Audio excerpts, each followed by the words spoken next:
آدھے انہوں دا فضل ہے تو انہوں دی مہربانی۔ شاہ ولی اللہ رحمۃ اللہ علیہ فرماؤں جب تک کوئی آدمی تحت اسباب سمجھدا حجت کہ اسباب دے تحت کم کردا، یہ نہ شرک ہے نہ حرام ہے۔ مینوں لوگ آ کے علم دے مسئلے پوچھتے ہیں، حکیماں کو لوگ علاج، یہ اسباب ہے کہ اللہ نے سبب بنائے ہوتے چاہے لوگ ایک دوسرے کو مدد لیں دے، مگر سمجھتے ہیں کہ عاجز بندہ یہ ہے خدائی نہیں ہے۔ جدوں ما فوق اسباب سمجھے کہ اسباب بھی کہڑی لوڑ ہوئے یا نہ ہوئے، انہیں چاہنا ہی ہے تو ہو جانا،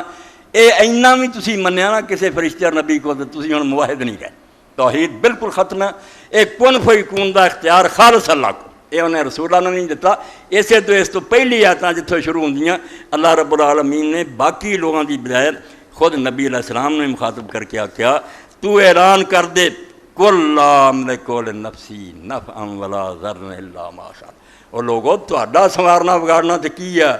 میں اپنے نفع اور نقصان کا بھی مالک ہوں۔ میرے نال جڑیاں تکلیفاں پیش آؤندیاں مینوں دکھ آؤندے، کدی دندان مبارک شہید ہو جاندے، کدی سر زخمی ہو جاندہ،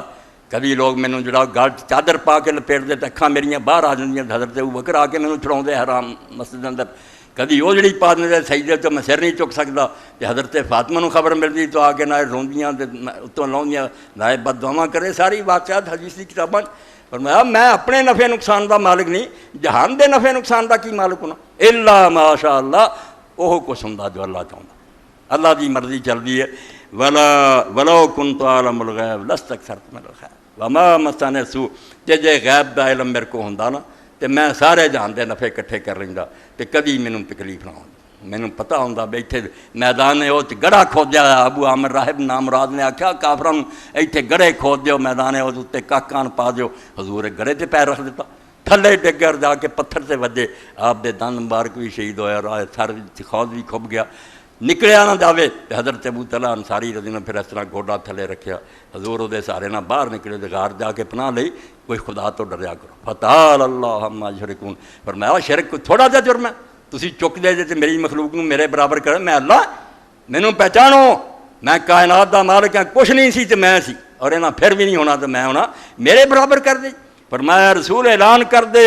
کہ میں اپنے نفع نقصان دا بھی مالک نہیں، میرے نال جو اللہ چاہندا ہوندا تے میں غیب جاندا ہوندا تے سارے فائدے اکٹھے کر لیندا دنیا دے تے کدی بھی نقصان نہ ہوندا۔ اِنَّا إِلَّا نَذِيرٌ وَبَشِيرٌ اِنَّا إِلَّا نَذِيرٌ وَبَشِيرٌ لِقَوْمٍ يُؤْمِنُونَ۔ میرا اصل مرتبہ پہچانو، نہ میں خدائی چ حصے دار ہاں نہ اللہ نے بادشاہی ہن مینوں دیتی ہے میں ہن سنبھالی پھردا۔ میرا منصب صرف اینا کہ جڑے لوگ ایمان لے انہوں نے میں بشارت دے دیا کہ تہاڈی جنت ہے، تے جڑے نہ منوں ڈرا دیا میں انجام ہاں۔ میں ایک اللہ دا پیغامبر ہاں، تہاڈے تک اللہ دا حکم پہنچاؤن والا، اس تو علاوہ جڑا نا کہ خدائی میرے کو بالکل غلط بات